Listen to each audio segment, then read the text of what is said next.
سڵاتان لەبێت و ئەم کاتتان باش بینەرانی خۆشەویستی تەلەڤیزیۆنی کۆمەڵە بە یارمەتی هاوڕێیانی هاوکارم لەگەڵتانم بۆ پێشکەشکردنی گەشتی هەواڵەکانی ڕۆژی پێنجشەممە سەرەتا سەردێڕی گرنگترین هەواڵەکان.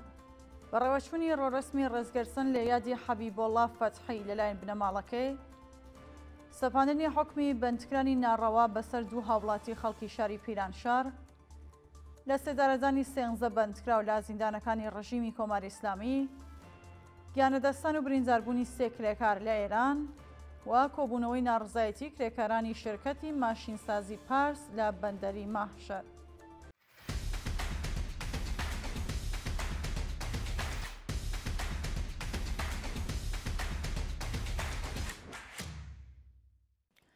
بەڕێوەچوونی ڕێڕسمی ڕێزگەرسن لە یادی حەبیبۆڵڵا فەتحی لەلایەن بنەماڵەکەی ڕۆژی چوارشەممە 28 خەزەڵوەری 1404 هاوکات لەگەڵ سێهەمین ساڕۆژی گیانبەختکردنی حەبیبۆڵڵا فەتحی یەکێک لە گیانبەختکردوانی شۆڕشی ژنجیان ئازادی لە دیواندەرە بنەماڵەکەی بە ئامادەبوون لە سەر گوڵکوێ یاد و ناویان بەرز ڕاگرت. بەپێو وێنانەی بەدەستمان گەیشتوون بنەماڵی ئەو گیانبەخت کردووە هاوکات لەگەڵ بەشداری بەرینی چالاکانی مەدەنی و ئازادیخوازانی شاری دیواندەرە بەدانانی گوڵی سوور لەسەر گورکۆکەی و بە تایبەت دروشم یادی ئەو ئازیزەیان بەرز ڕاگرت و پەیمانیان لەگەڵ هاواسەکانی نوێ کردەوە.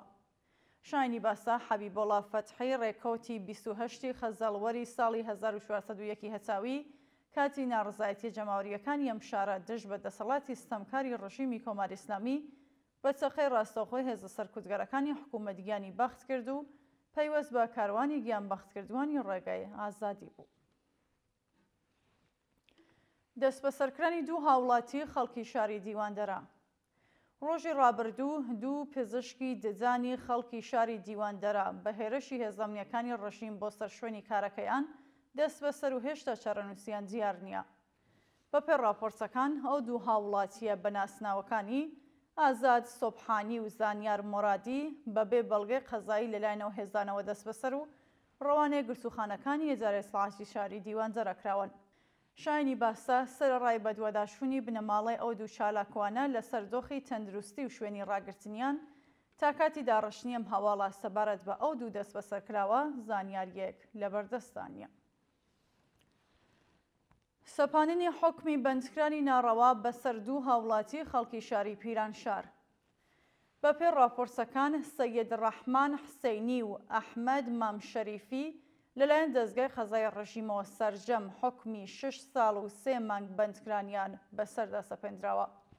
بە وتەی سەرچاوەکانی هەواڵ ئەو دوو هاوڵاتی خەڵکی گوندی سیلوێ سەر بە شاری پیرانشار ڕێکەوتی 29 جۆزەردانی ئەمساڵ و هاوکات لەگەڵ شەڕی نێوان ڕژیمی کۆماری ئیسلامی لەگەڵ ئیسرائیل بە هێرشی هێزەکانی ئێدارەی سڵاتی ئەو شارە بۆ سەرماڵەکانیان دەست بەسەرکراون. شانی باسا و دوو شارۆمەندە کاتی دەست بەسەرکردنیان لە سەرەتاییترین مافەکان و تەنانەت مافی دەستڕاگەیشتن بە پارێزەر و پەیوەندی لەگەڵ بنەماڵەکانیان بێبەشکرا بوو. لە سێدارەدانی سێنزە بەندکراو لە زیندانەکانی ڕژیمی کۆماری ئیسلامی لە ڕۆژی دووشەممە 26 خەزەڵوەر تاکو و چوارشەممە 28 خەزەڵوەری 1404 سێزدە هاوڵاتی لە زیندانەکانی ڕژیمی کۆماری ئیسلامی بە تۆمەتی کوشتنی بانقەست و پەیوەندیدار بە مادە هۆشبەرەکان لە سێدارە دراون. بەپێ راپۆرتی ڕێکخراوەکانی مافی مرۆڤ دە بەندکراو بەناوەکانی حەسام ڕەحیمخانی، جەواد مۆریدان، ئەکبەر زەمانی، یوسف عابدیپور، محسێن فەخرایی، هوشەنگ نەورۆزی، جەواد سادقی، حەمزە هەغوەردی، حەمزە سۆڵتان پەنا و مەحموود عەزیزی بە تۆمەتی کۆشتنی بانقەست لە زیندانەکانی سپیداری ئەحواز، شاری کورد، بوشێر، وەکیلابادی مەشهەد، قزڵ حەساری کەرەج، بۆرازجان، بۆکان و نەیشابوور لە سێدارە دراون.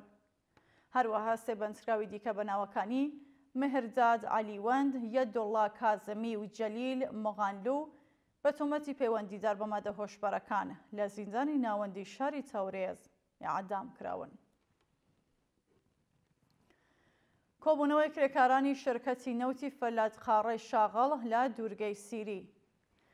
ڕۆژی ڕابردوو کۆمەڵێک لە کرێکارانی شرکەتی نەوتی فەلاتقاڕەی شاغەڵ لە دوورگەی سیری دژ بە وەدینە هاتنی بەڵێنەکانی بەرپرسان کۆبوونەوە. بەشداربوانی کۆبوونەوەکە بە وستنەوەی دروشم دژ بە دەسەڵاتی گەندەڵی ڕژیمی کۆماری ئیسلامی و هەڵگرتنی پلاکارد، خوازیاری بەرزکردنەوەی ئاستی حەقدەست بە پێی ڕێژەی هەڵاوسان، دابینکردنی بیمەی دەرمانی کارامە، ئیمنی شوێنی کار و ئیمکاناتی ڕەفاهی، تەزمینی ئەمنیەتی پیشەیی، بەکردەوە دەرهاتنی یاسای 15 ڕۆژکار و 15 ڕۆژ گشودان، وەرگرتنی هێزی کاری نوێ، سەربەخۆی سندوقی خانەنشینی خانشینکراوانی سنعەتی نەوت و هەروەها کۆچای هاتنی گوشاری ناوەندە ئەمنیەکان لەسەر خانشینکراوانی سنعەتی نەوت بوون. گیانەدەستان و برینداربوونی سێ کرێکار لە ئێران. لە ڕۆژانی ڕابردوودا سێ کرێکار لە ناوچە ئەمەڵەیەتیەکانی پارسی جنوبی و شاری قۆم بەهۆی نەبوونی منی شوێنی کاری کرێکاران و بایەخنەدانی بەرپرسان بە دۆخی سرویسی هاتوچووی کرێکاران گیانیان لەدەستا. بەپێ راپۆرسەکان دوو کرێکاری شرکەتی نەوتی پارسی جنوبی و شاغڵ لە پاڵاوگەی شەشەمین بەهۆی هەڵدێرانی سرویسی هاتوچۆ تووشی ڕوودا بوون. بە وتەی سەرچاوەکانی هەواڵ لە ئەم ڕووداوەدا کرێکارێک بە ناسناوی وەحید غۆڵامی بەهۆی سەختی برینەکانی گیانی لەدەستاوە و کرێکارێکی دیکەش بە ناوی ئارمین لیمۆچی بریندار و ڕەوانەی نەخۆشخانە کراوە. هاوکات کرێکارێکی بیناسازی خەڵکی شاری قۆم بە ناسناوی عەلی موسەوی بەهۆی کارەباگرتووی گیانی لەدەستاوە. دووە هەواڵ کۆبوونەوەی ناڕزایەتی کرێکارانی شەرکەتی ماشینسازی پارس لە بەندەری ماهشار. ڕۆژی چوارشەممە 28 خەزەڵوەری 1404 هەساوی کۆمەڵێک لە کرێکارانی شەرکەتی ماشینسازی پارس لە بەندەری ماهشار دژ بە پێنەدانی حەقدەست و مەزایەت دۆخراوەکانیان کۆبوونەوە.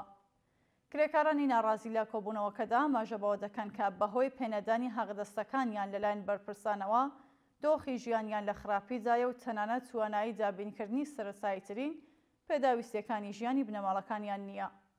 لە بەردەوامی کۆبوونەوەکەدا کرێکاران خوازیاری بەرزکردنەوەی ئاستی حەقدەست بە پێی ڕێژەی هەڵاوسان، دابینکردنی بیمەی دەرمانی کارامە، بایەخدانی بەرپرسانی ڕژیمی کۆماری ئیسلامی بە داخوازیەکانی کرێکاران و هەروەها کۆچای هاتنی گوشاری هێزەکانی حراسەتی شرکەت لەسەر کرێکارانی ناڕازی بوون.